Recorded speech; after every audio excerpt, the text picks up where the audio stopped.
Hello, welcome back to my Intuitive Eating Back to Basics series. In each episode, I'm walking you through one of the 10 principles of intuitive eating. I'm going to help you to understand it a little bit. I'm going to give you a couple of thoughts that you can take away, think about things so you can figure out how the principles apply to you. This episode is part of a series, so if you've just found this episode, you're welcome to keep listening, obviously, but to get the most out of it, I'd suggest you go and you start at the beginning of the series. So today we're going to talk about principle 3, make peace with food. Have you got what I call fear foods? These are foods that you don't feel like you can have in the cupboard, maybe because you worry that you'll eat them all at once. Or foods that you feel like you'll miss out on if you don't eat them when they're available to you. Maybe it feels like you'll never have them ever again if you don't eat them now. I'm thinking donuts in the office, buffet food, that kind of thing, things that have got a bit of a one-off appearance or are available very infrequently for you. And you feel like you can't say no because when will you ever eat it again? That sort of thing. And then you end up binging on them. Or maybe they're foods that you just don't let yourself have because you believe that they're not good for you. They're bad for you. If you're a long-term dieter, you probably do have foods like that. How do they make you feel? How do those thoughts make you feel? Guilty, shame, greedy, they're words that my clients will quite often use when we're talking about how food and eating those foods makes them feel. Bad body feelings, feeling like they need to make up for it after they've eaten foods like that. It's completely normal if you've been dieting for such a long time to have those thoughts and feelings. Making peace with food means being at a point where you can eat without those negative feelings. You can eat with control. Control isn't really control. It's just a word that people might understand in the context of eating and food.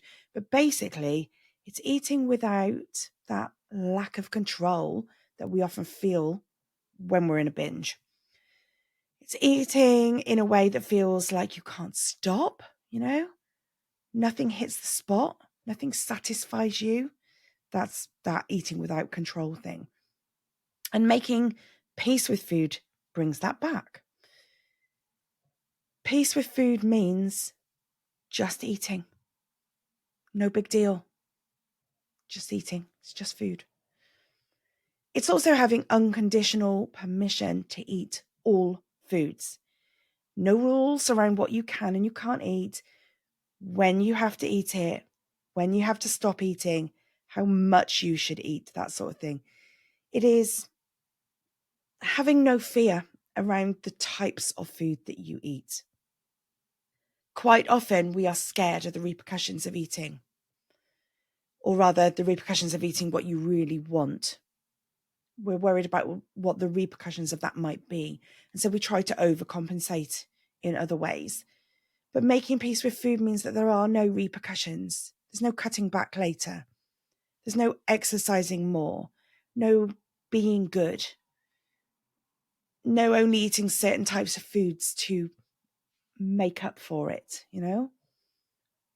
Obviously, it goes without saying that you are going to still allow for allergies and intolerances and medical conditions and things like that. But we're talking about this in general, everyday food context, right? The fear and the lack of control comes from restriction. Go back to the binge restrict pendulum, right? What do you find when you think about that binge restrict pendulum? When you restrict calories, which is essentially what all diets do, the pendulum swings back the other way to force you to eat more food that you have restricted. It's always the food that you have restricted that your body wants you to eat again.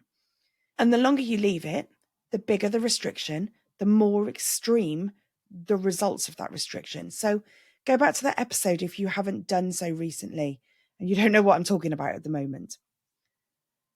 Wherever there are rules, there is restriction, okay? Diets encourage it. Low carb, low fat, calorie counting. Slimming World and other diets of that nature are effectively calorie reductions. Shakes diets like Cambridge are serious calorie restriction. There is nowhere in dieting where there is no restriction. Diets are sneaky, right? They say you can eat what you want, but quite honestly, you can't. They still make some foods good, they still make some foods bad. And you get encouraged to swap things out. Swap chocolate for fruit. Swap chips for salad. Swap fry-up breakfasts for oats and fruit. And you adapt to this. You end up putting the restricted food on a pedestal. You make it so special in your eyes that then to have it is a treat. You ignore body cues like your hunger feelings. You feel like you have ultimate control, but only when you're not having the food and ignoring the hunger. Because after that, boom, there's the fallout. The body kicks back. You see, we are reliant on food like we rely on air and water. We need it to live. But we don't fight air. We don't fight water. We don't try to restrict them, avoid them, ration them, do we? So why do we do this with food? Ultimately, you cannot quit food, okay? You can't quit food. So to live in harmony with them, you have to make peace with all food. Give yourself permission, unconditional permission, to eat any food. Permission to eat what you want. Permission to eat without rules. There is no good or bad food. All food has something that it can contribute to your body and how your body functions. Pizza, for example, lovely range of carbs, fats, protein. If you're loading the top up with veggies, then you've got vitamins, minerals there, that sort of thing. Even cake. Cake can contribute some really good stuff. Carbs, fats, protein again. But also, it can be a really good source of quick energy if you need it. Hands up if you recognize the mid-afternoon slump, when a really nice bit of cake and a bit of an energy boost would be really helpful. See what I mean? It's got its place. Every food has its place. Make peace with eating at any time of day. The time of day does not matter. If you are hungry, it means you need energy. Give that to your body. It doesn't matter what the time is. Making peace with food means having no guilt, no shame for what you've chosen to eat.